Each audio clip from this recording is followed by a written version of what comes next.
Nesse vídeo eu vou explicar por que aparentemente os usuários de smartphones amam botões.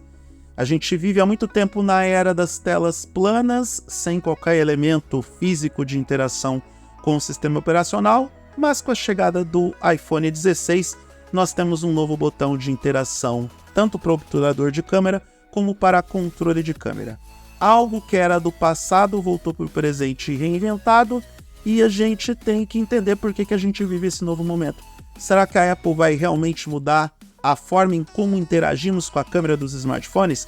Sim, porque hoje em dia está todo mundo gravando o vídeo na vertical e, ao que tudo indica, o gigante de Cupertino quer que a gente volte a gravar vídeos na horizontal.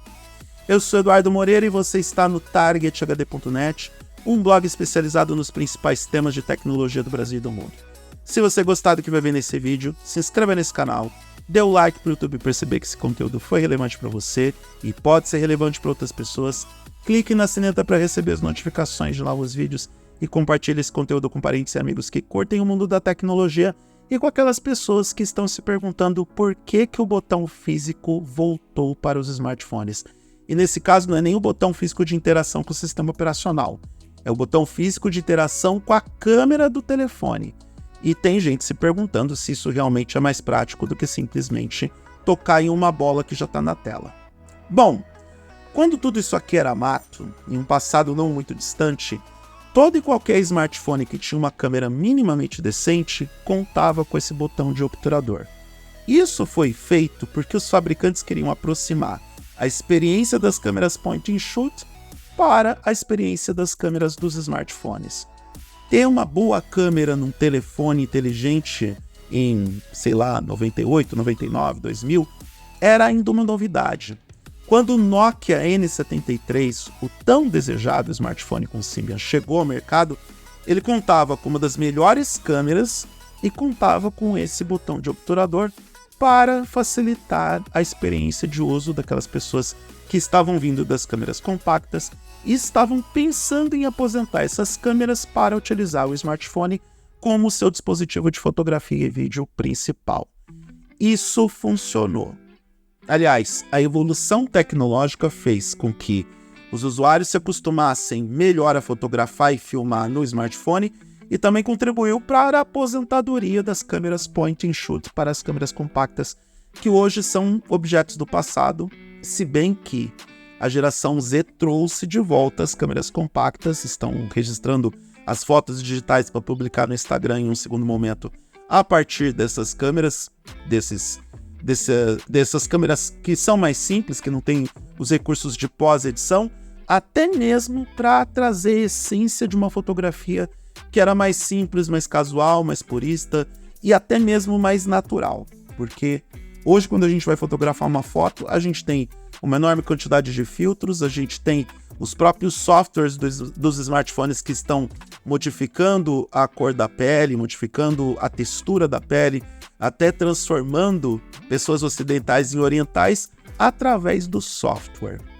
Bem sabemos que Samsung e Xiaomi adoram modificar as especificações de software das suas câmeras, dos seus aplicativos de câmera, para que os resultados de fotografia se aproximem do público asiático. Esperamos que um dia isso acabe. E aí o que acontece? Nós nos acostumamos a tocar numa tela, num botão, para poder gravar os vídeos para a internet, para as redes sociais, para compartilhar com amigos e familiares. Com o passar do tempo, nós passamos a gravar tudo na vertical e não na horizontal. E eu não estou dizendo aqui necessariamente que a Apple quer trazer de volta a experiência dos vídeos na horizontal. Vamos combinar que está muito difícil encontrar pontos de inovação do iPhone. Muito difícil. Quando uma novidade é um botão, e aí no caso não é exatamente um botão físico, esse botão de controle de câmera ele tem sensores ápticos, o que permite que você interaja sem fazer tanta pressão e sem ter partes mecânicas que podem eventualmente causar vício de uso e posteriormente problemas mecânicos, e eu estou sendo óbvio, estou falando óbvio aqui, problemas mecânicos nesse botão, porque ele não é um botão físico. Mas vamos combinar que está muito difícil para a Apple seguir inovando com o iPhone. Eu acho que esse smartphone não tem mais por onde revolucionar. cabe mais naquela rota do mágico e revolucionário. E também a gente tem que parar de pensar que a Apple só vai revolucionar quando inovar. Acredito também que revolução é quando você melhora algo que já existe para se transformar em algo melhor. E neste caso, por exemplo, pode parecer uma coisa pequena, mas acaba afetando a experiência de usuário do iPhone de qualquer forma, a substituição daquela chavinha de mudo da campainha ou dos alertas do smartphone por um botão que você pode, ou uma tecla que seja, que você pode programar o que você quer que ela faça, é sim uma inovação minimamente interessante. E colocar um botão dedicado para a câmera significa duas coisas. Primeiro, que a Apple realmente pode querer reinventar esse hábito de registros fotográficos porque quer que os usuários acabem registrando as fotos e vídeos a partir da orientação horizontal e que também está funcionando para a dona Apple. O foco, sem trocadilhos, tá? Um dos focos que a Apple tem com a inclusão desse elemento de interação é agregar valor à experiência fotográfica. E quando a Apple faz isso, significa que, de fato, as câmeras desse smartphone entregam uma experiência de uso superior. E é um dos diferenciais dos novos iPhones. Precisa ser, porque em outros aspectos a Apple pode até deixar a desejar, como por exemplo o caso do Apple Intelligence, que em um primeiro momento a gente não fazia a menor ideia de quando a inteligência artificial chegaria ao iPhone, e agora a gente sabe que vai ser em 2025, primeiro ou segundo trimestre de 2025, e isso porque eu entendo que a Apple meio que pisa na bola no Brasil, porque tem um público considerável, tem um mercado consumidor potencial que não são poucas pessoas que poderiam adquirir os produtos da empresa se tivesse uma comunicação mais direta com esse consumidor, ou que ela buscasse conversar com esse consumidor, inclusive nos aspectos de estratégia de mercado, mas de alguma forma funciona e não deixa de ser uma inovação mínima, tanto que estamos falando sobre esse recurso desde que o iPhone 16 ou toda a série de smartphones iPhone 16 foi oficialmente apresentada. A gente tem que parar de achar que a Apple não dá ponto sem nó, porque de fato ela mais ou menos sabe o que o seu consumidor quer. Se bem que tem muita gente criticando o iPhone 16 Pro e o iPhone 16 Pro Max por falta de inovação, por um estreitamento de recursos e funcionalidades em relação aos modelos base, pela ausência desses iPhones na China. Então é óbvio que a Apple não acerta em tudo, mas pelo menos ela está tentando minimamente atender a demanda dos usuários.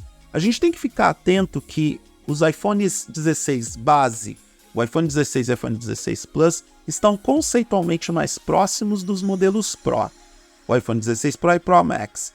E isso já está fazendo com que os modelos base sejam mais procurados em proporção ao que foi a busca ou a procura dos modelos Pro e Pro Max no ano passado e nas gerações anteriores. Esse detalhe precisa ser observado com lupa pelos usuários, pelos analistas de tecnologia e também pela própria Apple, porque podemos ter aqui uma quebra de paradigma em relação ao que aconteceu nos últimos anos, onde os modelos Pro e Pro Max eram mais vendidos e mais procurados. De qualquer forma, entendo que para uma Apple, que muitas vezes é acusada de ser a rainha do continuismo, de ser o mais do mesmo e de não saber mais inovar, de alguma forma a Apple está entendendo que nós, usuários, o grande público, adora os botões. Ou neste caso, o botão de controle de câmera e de obturador. E, de novo, isso agrega valor ao fato até mesmo dos modelos base contarem com novos sensores fotográficos, o que deve entregar uma experiência de uso satisfatória neste aspecto. Caso contrário, eu vou concluir que as pessoas vão gastar dinheiro à toa, sendo que esse smartphone não entrega grandes diferenciais. Tem produtores de conteúdo que entendem que o iPhone 16 não é tão diferente assim em relação ao iPhone 15. Já eu acho que a Apple não pode ser culpada por tentar nesse caso. E eu entendo que essa inclusão do controle de câmera não só, obviamente, está em função dos modelos Pro, mas muito principalmente dos modelos base. É porque a Apple, de novo, identificou uma demanda maior nos aspectos fotográficos para essas pessoas que não têm tanta grana para gastar no modelo Pro e que gostariam de ter uma experiência de uso similar. Fora isso, a Apple também atualizou o hardware do dispositivo para aproximar ainda mais da experiência do modelo Pro e também adicionar os toques de inteligência artificial, porque a Apple Intelligence também está presente em todos os modelos. E é isso, espero ter ajudado, espero ter contribuído para uma discussão saudável sobre o porquê voltamos a amar os botões, já ia falar câmeras, a amar os botões nos smartphones.